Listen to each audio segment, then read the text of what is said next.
Okay, so let's see how to do it. So here we start with our original PRG that just doubles its input. But now remember, the fact that this is a PRG means that the output of the PRG is indistinguishable from two random values in K. Well, if the output looks like two random values in K, we can simply apply the generator again to those two outputs. So let's say we apply the generator once to the left output and once to the right output. And we're going to call the output of that, this quadruple of elements, we're going to call that G1K. And I wrote down in symbols what this generator does, but you can see basically from this figure exactly how the generator works. Okay, so now that we have a generator from K to the fourth, we actually get a 2-bit PRF. Namely, what we'll do is we'll say, given 2 bits, 0, 0, 0, 1, 1, 0, or 1, 1, we'll simply output the appropriate block that's the output of G1K. Okay, so now we can basically have a PRF that takes 4 possible inputs as opposed to just 2 possible inputs as before. So the question you should be asking me is, why is this G1K secure? Why is it a secure PRG? That is, why is this quadruple of outputs indistinguishable from random? And so let's do a quick proof of this. We'll just do a simple proof by pictures. So here's our generator that we want to prove is secure. And what that means is we want to argue that this distribution is indistinguishable from a random 4-tuple in K to the fourth. Okay, so our goal is to prove that these two are indistinguishable. Well, let's do it one step at a time. We know that the generator is a secure generator. Therefore, in fact, the output of the first level is indistinguishable from random. In other words, if we replace the first level by truly random strings, these two are truly random picked in the key space, then no efficient adversary should be able to distinguish these two distributions. In fact, if you could distinguish these two distributions, it's easy to show that you would break the original PRG. Okay, but essentially you can see that the reason we can do this replacement, we can replace the output of G with truly random values, is exactly because of the definition of the PRG, which says that the output of the PRG is indistinguishable from random, so we might as well just put random there, and no efficient adversary can distinguish the resulting two distributions. Okay, so far so good. But now we can do the same thing again to the left-hand side. In other words, we can replace these two pseudo-random outputs by truly random outputs. And again, because the generator G is secure, no efficient adversary can tell the difference between these two distributions. Put differently, if an adversary can distinguish these two distributions, then we would also get an attack on the generator G. And now finally, we're going to do this one last time. We're going to replace this pseudo-random pair by a truly random pair, and then lo and behold, we get the actual distribution that we were shooting for. We will get a distribution that's really made of 4 independent blocks. And so now we've proved this transition basically that these two are indistinguishable, these two are indistinguishable, and these two are indistinguishable, and therefore these two are indistinguishable, which is what we wanted to prove. Okay, so this is kind of the high-level idea for the proof. It's not too difficult to make this rigorous, but I just wanted to show you kind of the intuition for how the proof works. Well, if we were able to extend the generator's output once, there's nothing preventing us from doing it again. So here's a generator G1 that outputs 4 elements in the key space. And remember, the output here is indistinguishable from a random 4-tuple. That's what we just proved. And so there's nothing preventing us from applying the generator again. So we'll take the generator, apply it to this random looking thing, and we should be able to get this random looking thing, this pair over here that's random looking. And we can do the same thing again and again and again. And now basically we've built a new generator that outputs elements in K to the 8th as opposed to K to the 4th. And again, the proof of security is pretty much the same as the one I just showed you. Essentially, you gradually change the outputs into truly random outputs. So we would change this to a truly random output, then this, then that, then this, then that, and so on and so forth. Until finally we get something that's truly random, and therefore the original two distributions we started with, G2K and truly random, are indistinguishable.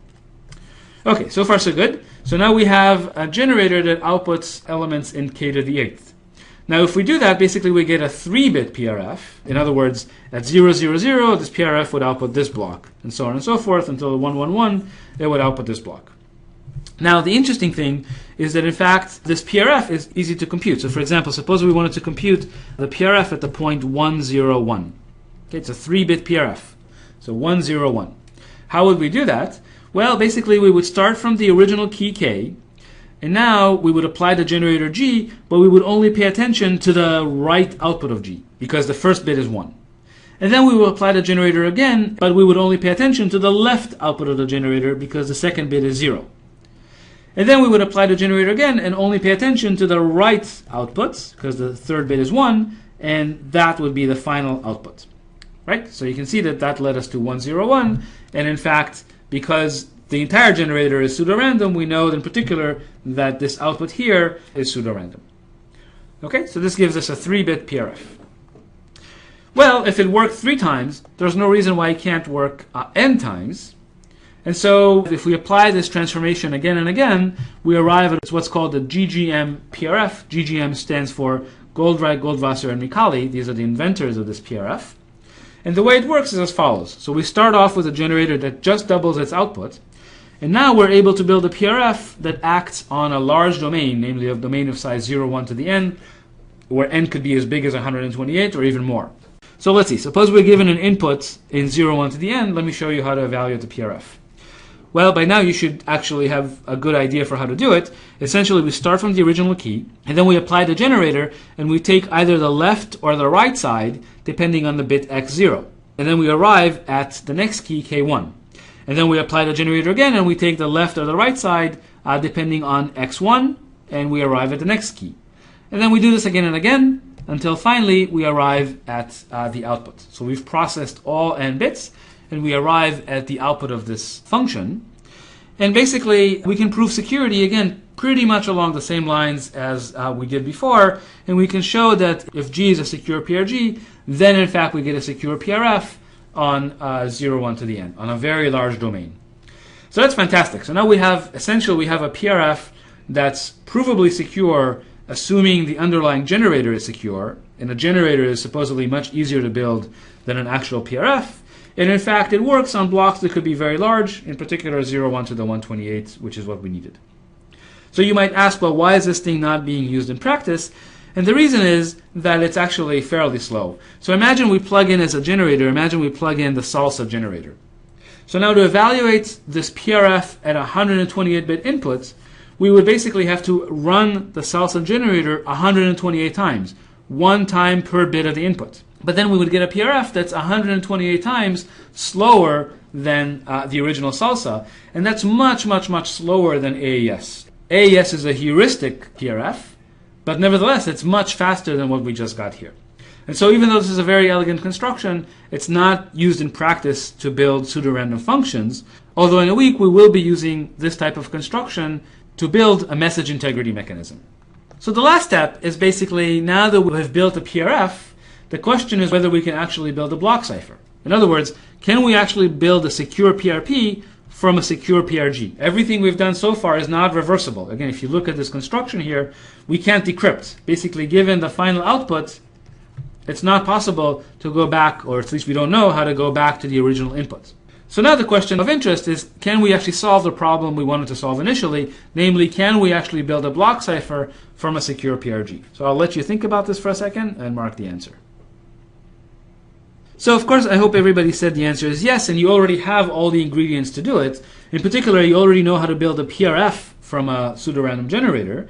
And we said that once we have a PRF, we can plug it into the Luby-Rokov construction, which, if you remember, was just a 3-round Feistel. So we said that if you plug a secure PRF into a 3-round Feistel, you get a secure PRP.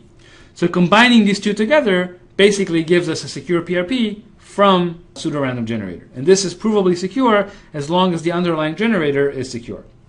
So it's a beautiful result, but unfortunately, again, it's not used in practice because it's considerably slower than heuristic constructions like AES.